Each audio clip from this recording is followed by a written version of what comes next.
Dan di akhir-akhir ini, ya, di antara fitnah syaitan dari sisi sini yang kami lihat, yang terjadi adalah di mana syaitan datang membawakan seluruh alasan logis, juga kekhawatiran-kekhawatiran kepada kaum muslimin, membisik-bisikannya di hati kaum muslimin, yang dengan kekhawatiran ini kaum muslimin mulai beriman akhirnya kepada sesuatu yang tadinya dia kafir darinya. Kaum muslimin dengan bujukan tersebut mulai beriman kepada sedikit gaya demokrasi yang disebut pemilu. Datang dengan sejuta alasan dan sejuta berita yang wallahu a'lam datangnya dari mana. Yang penting pokoknya terhasut kaum muslimin dan tergeser ke kanan. Jangan dia bersabar dan bertahan di jalan itu. Karena apa? Kalau dia bersabar dan bertahan di jalan itu, sia-sia semua usaha mereka. Dan dengan waktu yang sangat singkat, kaum muslimin akan jaya. Apabila dia bertahan di manhaj yang hak, yang murni, yang dibawakan oleh Rasulullah SAW dan salafus salih. Ya akhi, 13 sinin, 13 tahun di Mekah diazab Rasulullah SAW dan para sahabatnya. Sabar. 10 tahun di Madinah, mulai pembentukan negara dan lain-lain. 10 tahun di Madinah Rasulullah SAW meninggal. Baik, total berapa tahun sejak diutus sampai meninggal? 23 tahun. Sejak diutus sampai meninggal. Rasul meninggal, telah terbentuk sebuah negara Islam, negara Madani yang menjadi contoh peradaban dunia. Contoh keadilan dunia. Demi Allah, waktu yang sangat singkat, 23 tahun.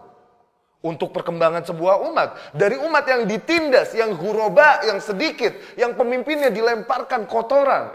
Apalagi pengikutnya, yang diazab, yang dibakar hidup-hidup, yang ditusuk duburnya, wanitanya.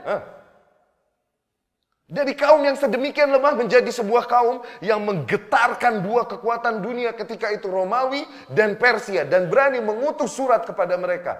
Aslim, taslam, masuklah kau ke dalam Islam. Kepada raja-raja Romawi dan Persia, Kayasirah, Kaisar dan Kisra. Masuk kau ke dalam Islam, niscaya kau akan selamat. 23 tahun bertahan di atas manhaj ini. Allah janjikan hal itu. In tasbiru wa tattaqu la yadurrukum kaiduhum syai'an.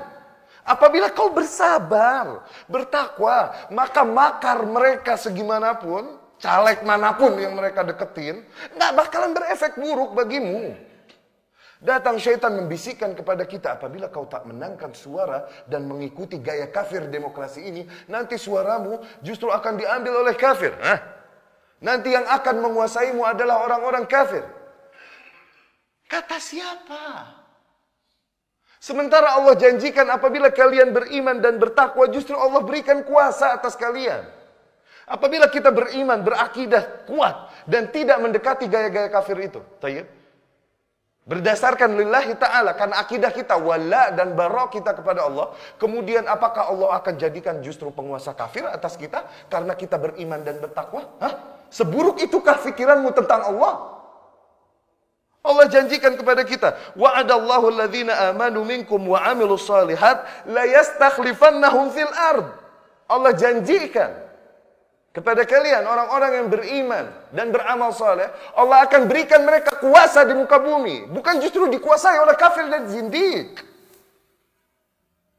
Seburuk itukah prasangka kita kepada Allah? Apabila kita bertahan di atas akidah kita dan jauh dari sistem kafir ini, justru kafir yang akan menguasai kita? Seburuk itukah?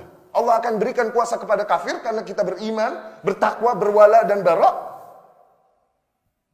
Mulailah jari-jari jahalah, orang-orang jahil menyebarkan berita-berita yang mengompor-ngompori kaum muslimin. Ya, wallahu a'lam itu berita dari mana.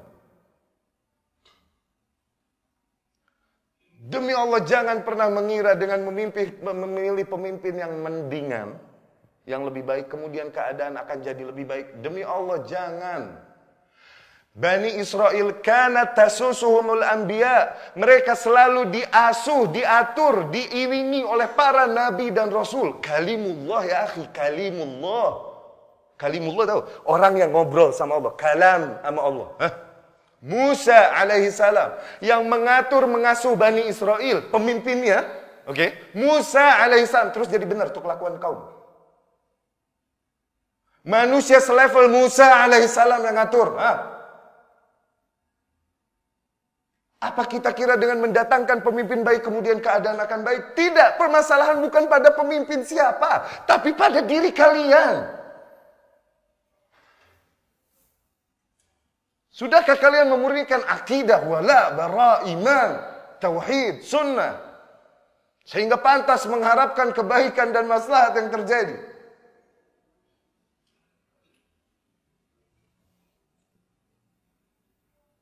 Hah.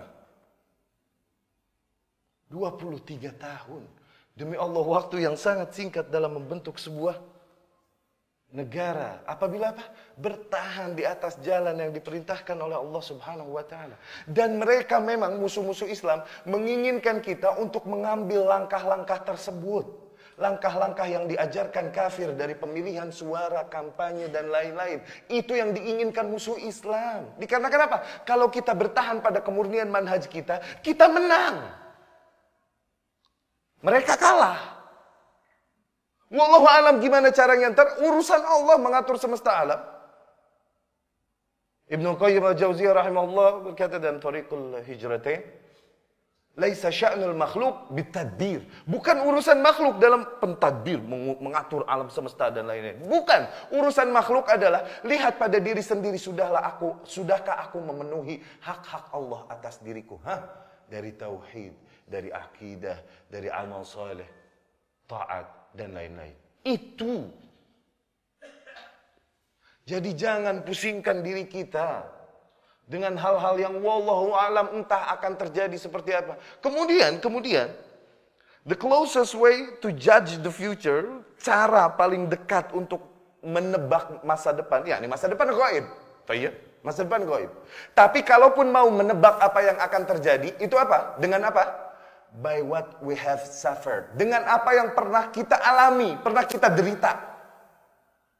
Pernah gak kita mengalami, setelah suara yang kita kira mendingan menang, kemudian keadaan lebih baik? Dulu pemilu Masyumi menang. Suara yang lebih baik lah dibandingkan yang lain, komunis dan lain. Masyumi yang menang. Mendingan di negara. Habis kerusuhan, suara yang lebih baik yang kita kira mendingan yang menang.